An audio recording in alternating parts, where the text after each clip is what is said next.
Mariana, escrito por Anaís Veloz, historias macabras para no dormir. Hola, mi nombre es Nora. Mi relato es muy pequeño pero muy difícil de olvidar. Hace un año, mi hijo Esteban de 8 años tuvo un pequeño accidente. Se cayó de una bicicleta y tuvo varios golpes y raspones, por lo cual lo tuve que llevar al hospital general. Al llegar ingresaron a mi hijo de inmediato, comenzaron por limpiarle las heridas y fue donde se dieron cuenta que podría tener una posible fractura en el brazo derecho, por lo cual me pidieron que esperara afuera. Fui y me senté un rato cuando de repente se siente una niña de escasos 7 años a mi lado, bastante golpeada y con un suero en su pequeña y frágil manita. Hola, me dijo sonriendo. Me llamo Mariana. Hola Mariana, le contesté. Yo me llamo Nora. ¿Y qué haces aquí?, me preguntó sin perder tiempo. Me causó tanta ternura su interés hacia conmigo, una perfecta desconocida. Vine a traer a mi hijo que está igual de lastimado que tú. Me miró por un momento sin decir palabra alguna. Después de unos segundos, me dijo, tú también golpeaste a tu hijo. Reí nerviosa y le hice saber que mi hijo había tenido un accidente, que por eso me encontraba ahí. Y le pregunté, ¿y a ti qué te pasó, Mariana? A mí me pegó mi papito porque me porté mal. Pero sabes, Nora, yo lo sigo queriendo mucho.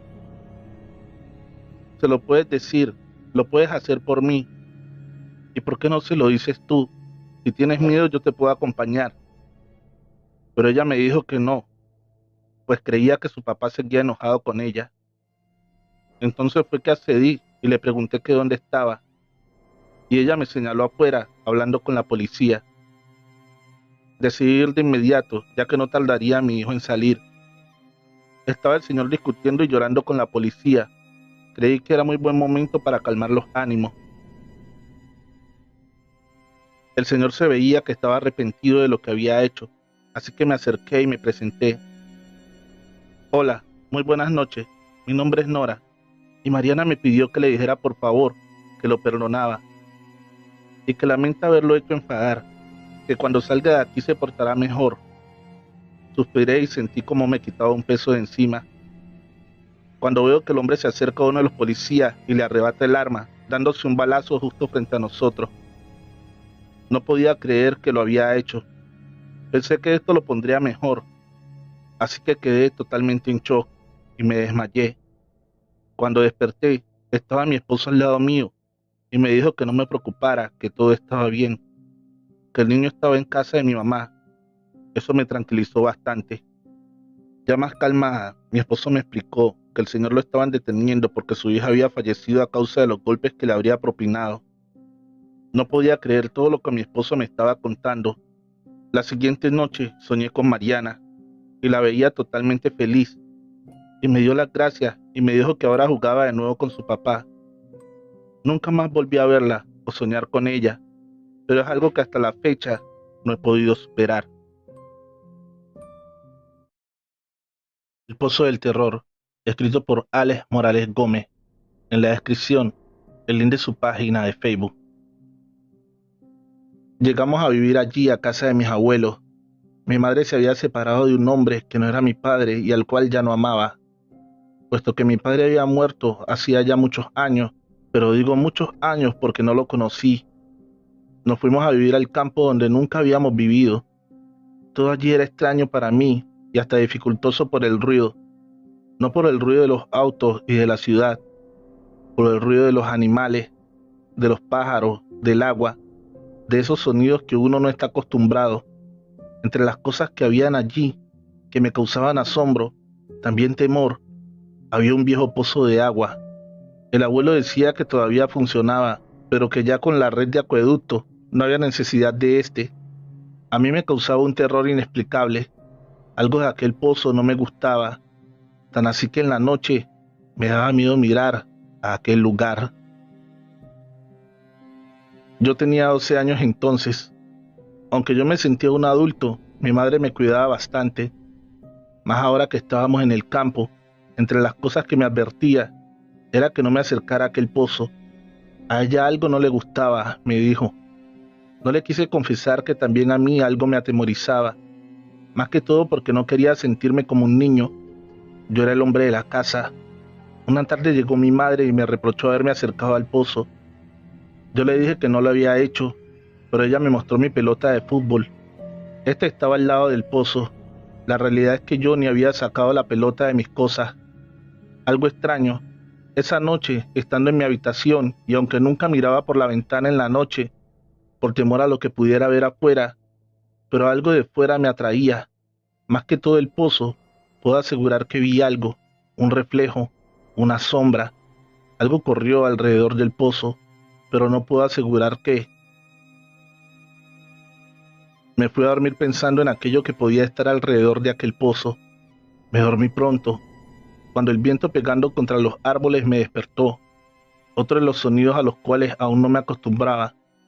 Ese silbido que da el viento al golpear contra las hojas de los árboles. Me senté en la cama con una pesadez en mi cabeza. Escuché con más atención al viento, pero ya no era solo el silbido. Era una voz. Era la voz de mi madre. Yo me llamo Alejandro. Por cariño todos me dicen Alejo, pero mi madre siempre me dice Ale. Eso era lo que escuchaba. No podía ser más que mi madre, pero ¿de dónde provenía su voz? Me paré de la cama y me quedé en completa quietud escuchando. Me llamaba de fuera. Miré por la ventana y era del pozo. Salí de casa. Algo malo le había pasado a mi madre. Abrí la puerta y sin pensar en nada fui al pozo. No sabría decir qué horas eran. Sería pasada la medianoche. A medida que me acercaba al pozo, la voz de mi madre se hacía más fuerte y real, pero también más lastimera. Yo podía ver a la distancia una cabeza que asomaba de adentro del pozo. No podía dar crédito a cómo mi madre había ido a parar allí.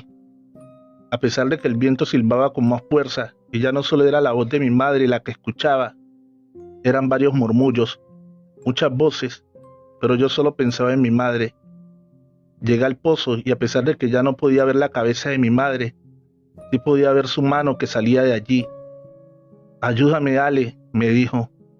Fui a tomar su mano, cuando escuché detrás de mí la voz de mi madre llamando. Mario Alejandro, me gritó, como cuando estaba enojada. Esto me hizo reaccionar y mirar atrás.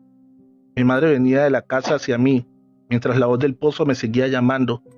Corrí a brazos de mi madre, o intenté correr, porque el viento que antes era apacible se volvió un huracán que me impedía dar un paso. Ya no eran los murmullos del viento, eran risas diabólicas, risas que te hacían erizar la piel.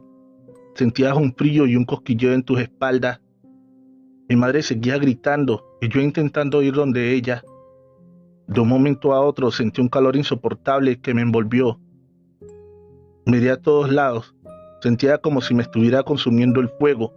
No recuerdo más. Al día siguiente desperté en la cama de mi madre. Un médico estaba al lado. Decía que solo había estado sonámbulo y que al mi madre despertarme me desmayé. Los cambios que había tenido en mi vida me los habían producido.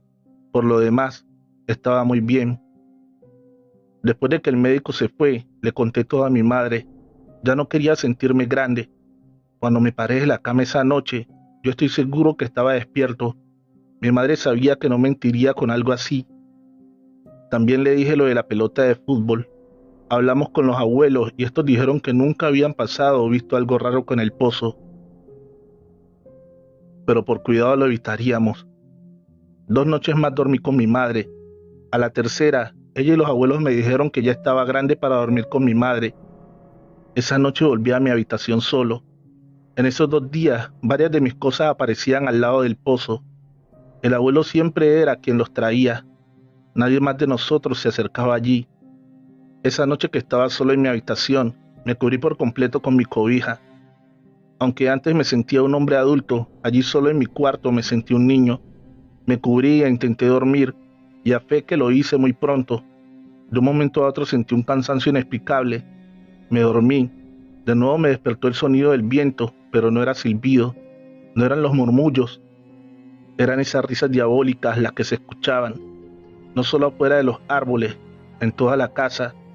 Estos estaban por todas partes, mientras afuera se escuchaba la voz de mi madre y mis abuelos pidiendo ayuda. Me senté en la cama, y como un resorte me paré y corrí a ayudar a mi familia. Cuando iba pasando la sala, todas las luces se encendieron. Allí estaba mi madre y mis abuelos. En realidad, era sonámbulo, dijeron. Me volvieron a llevar a la cama. Al día siguiente el abuelo hizo demoler y tapar el hueco donde estaba el pozo. Después de esto, no volví a sentir nada, ni siquiera despertar en las noches. Yo estoy seguro que al ir al pozo, estaba despierto. Mis abuelos dicen que yo mismo era quien llevaba mis cosas allí. Antes de que dijera que oía las voces, yo sé que allí había algo malvado que me quería llevar con él. Y mi madre, a pesar que me vio esa primera noche y no vio ni escuchó nada, me cree también.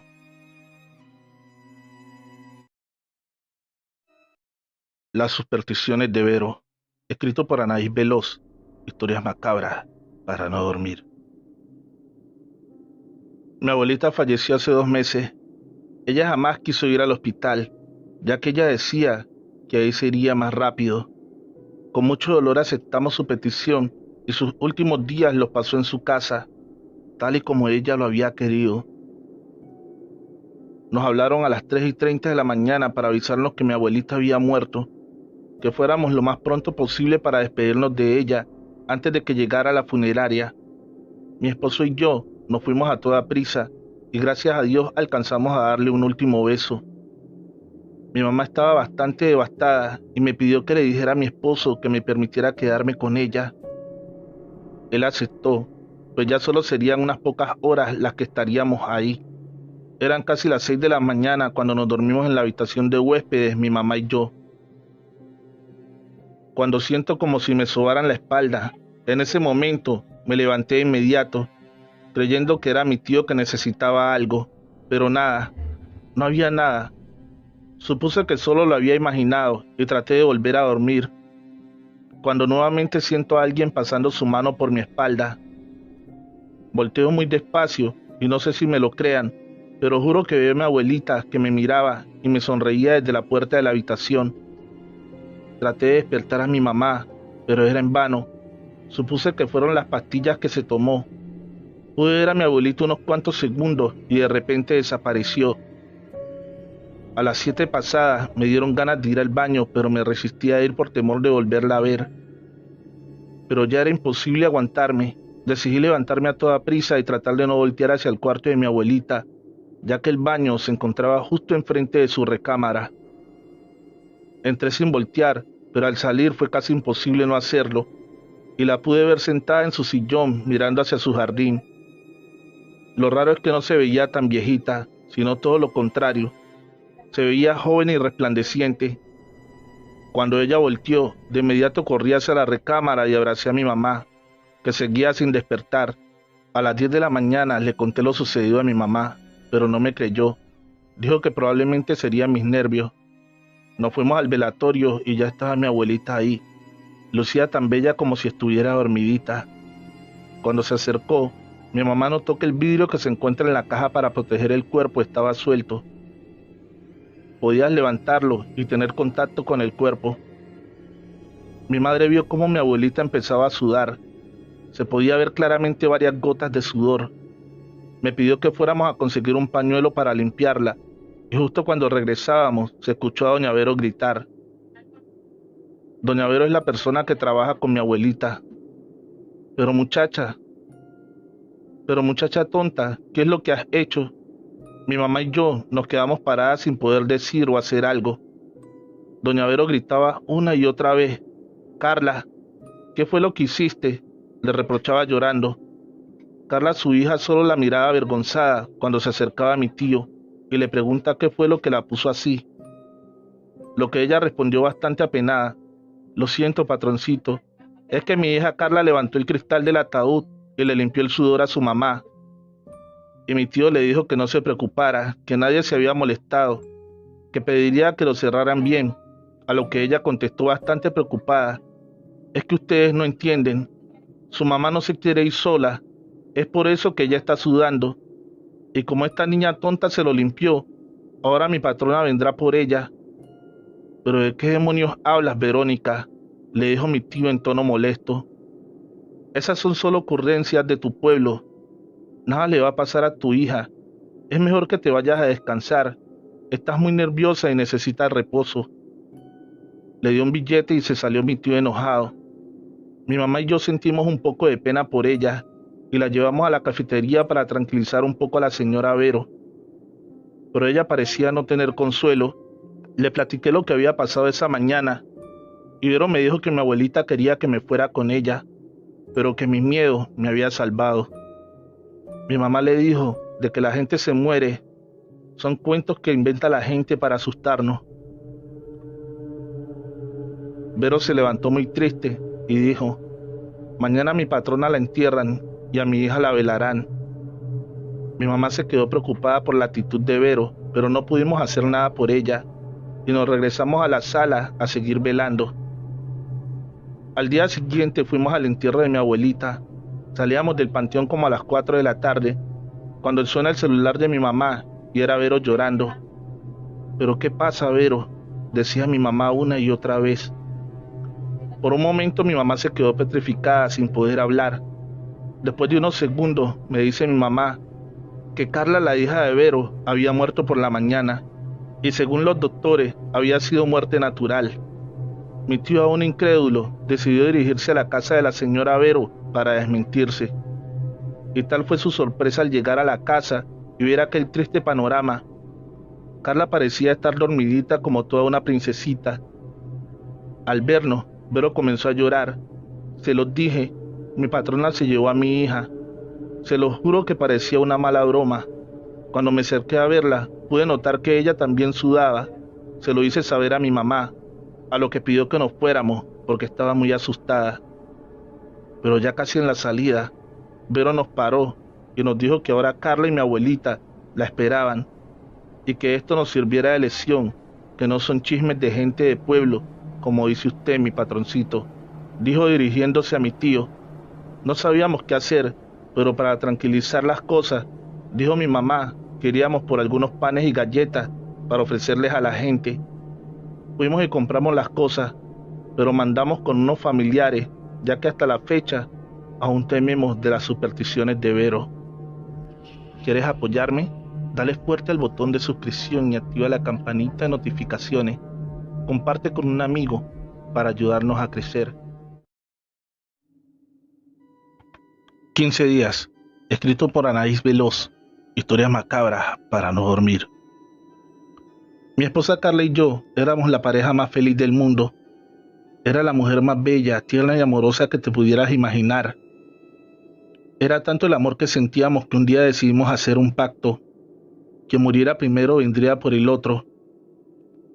Tendríamos 15 días para arrepentirnos, así que el que muriera dejaría una señal nueva cada día.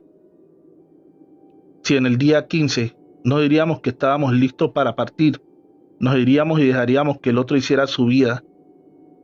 Pensamos que eso sucedería cuando fuéramos muy viejos, pero no fue así. A los 4 años de casados le detectaron cáncer de mama. Fue algo que me destruyó por completo.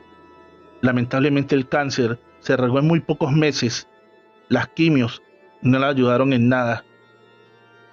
Ella jamás perdió esa sonrisa tan bella que la caracterizaba, y cuando estaba en agonía, ella sostuvo mi mano y me preguntó que si aún teníamos el pacto. Yo con lágrimas en los ojos le contesté que sí, y después de un suspiro, ella murió. Quería volverme loco, grité y maldecía hasta quedarme afónico. Ese mismo día que murió sucedió algo extraño. Me metí a bañar para ir al velorio y cuando salí, estaba una foto de nuestra boda sobre la cama. Eso me hizo sonreír, ya que sabía que era Carla, que comenzaba a dejarme pequeñas señales. Tomé la foto y la llevé al velorio, la coloqué arriba del féretro. Estaba muy tranquilo, ya que la podía sentir como si estuviera viva. Pero al día siguiente en el panteón, fue tan difícil despedirme de su cuerpo, que realmente tuvieron que darme un calmante para poder tranquilizarme. No sé quién me llevó hasta la casa, pero cuando desperté, ya me encontraba allá. Traté de buscar alguna señal que me hubiese dejado Carla, pero nada. Estaba empezando a creer que todo había sido una coincidencia, y que Carla no había cumplido su promesa, cuando de repente de uno de los libreros cae un libro que le había regalado cuando éramos novios, y así pasaron los días dejándome un sinfín de pruebas. Incluso tengo una llamada perdida de su móvil. Yo sé que esto no es una historia de terror, pero sí una de amor que incluye un fantasma. Y saben, lo mejor de todo es que mañana se cumple el día 15 y hoy estoy listo para partir con ella. Rezar no sirvió de nada. Escrito por Alexander Jr.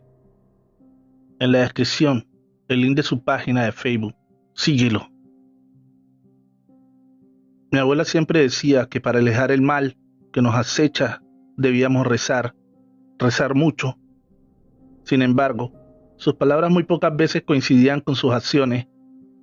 Cuando yo era un niño, ella me enseñó a orar, juntando mis dos manos cerca de mis labios, de rodillas frente a una imagen religiosa y acompañada de muchas velas, repetía innumerables veces oraciones y más oraciones mientras ella se ubicaba detrás de mí, esperando que no me distraiga y que no cometa errores. Recuerdo cómo por decir groserías irónicamente me llenaba de golpes y más groserías. Los demás niños le temían por su mal carácter. Recuerdo cómo era tan devota de algunos santos que su presencia era infaltable en las novenas y como siempre estaba presente en las misas del domingo.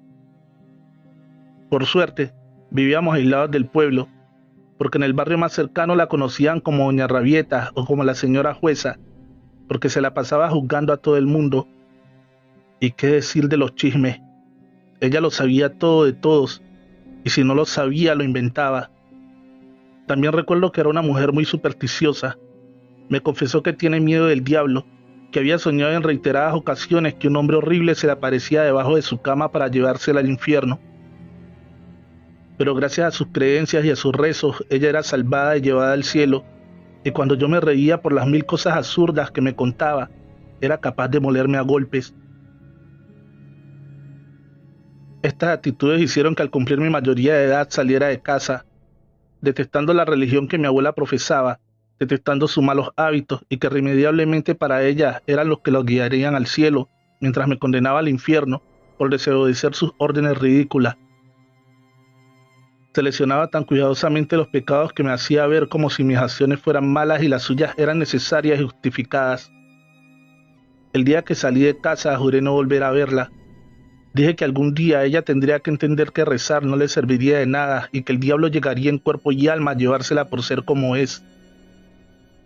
Ante mis palabras, ella volvió a condenarme, a decirme que solo era una oveja descarriada y que tarde o temprano pagaré todo el mal que le he hecho.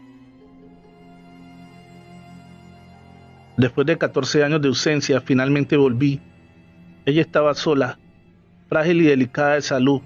Necesitaba de alguien que la acompañase y yo era el único familiar cercano que tenía la responsabilidad filial de cuidarla en sus últimos años de vida. Pero desde que llegué, no hemos tenido más que discusiones porque sus creencias me limitan hasta el extremo. Hasta que recordé sus miedos y se los resalté en la cara, diciendo que nadie la salvaría. Un fin de semana, mientras la oscuridad y el frío reinaban, escuché los gritos de mi abuela desde su habitación. Eran gritos ahogados, desgarradores y desesperados. Corrí rápidamente hasta la ventana y la vi. Ella yacía en el suelo, intentando levantarse con mucho esfuerzo. Su rostro reflejaba la más viva expresión del horror, del miedo y la desesperación, y pedía gritos de auxilio a Dios y todos los santos, mientras un hombre con apariencia de demonio salía desde debajo de la cama, alándola con mucha fuerza, arrastrándola hasta la oscuridad. Yo permanecía impávido, observando la lucha entre mi abuela y ese ser misterioso y perturbador que surgía desde abajo. Jamás corrí a salvarla, solo escuchaba cómo sus súplicas fueron en declive hasta que finalmente empezó a convulsionar y tras botar espuma por su boca, comenzó a agonizar. Abrí rápidamente la puerta para entrar a la habitación, al mismo tiempo que aquel hombre horrible salía por completo y se paraba enfrente de mí. Lo ignoré por completo y con mis manos lo empujé hacia un lado, mientras me inclinaba con una linterna para observar el rostro moribundo de mi abuela. ¿Lo ves? Abuela, ahora lo entiendes. Rezar no te sirvió de nada, exclamé, mientras sacaba unos cuantos dólares de mi billetera para dárselos al joven que contraté para que les diera un buen susto. ¡Qué buen trabajo hizo este tipo! ¡Joder! Mira la descripción de este video, donde están las redes de Alexander Jr. Recuerda suscribirte al canal y activar la campanita de notificaciones. Eso nos ayudaría muchísimo. Comparte este video con un amigo, así tendremos más alcance. Feliz noche, trovadores, amantes de cuentos de terror.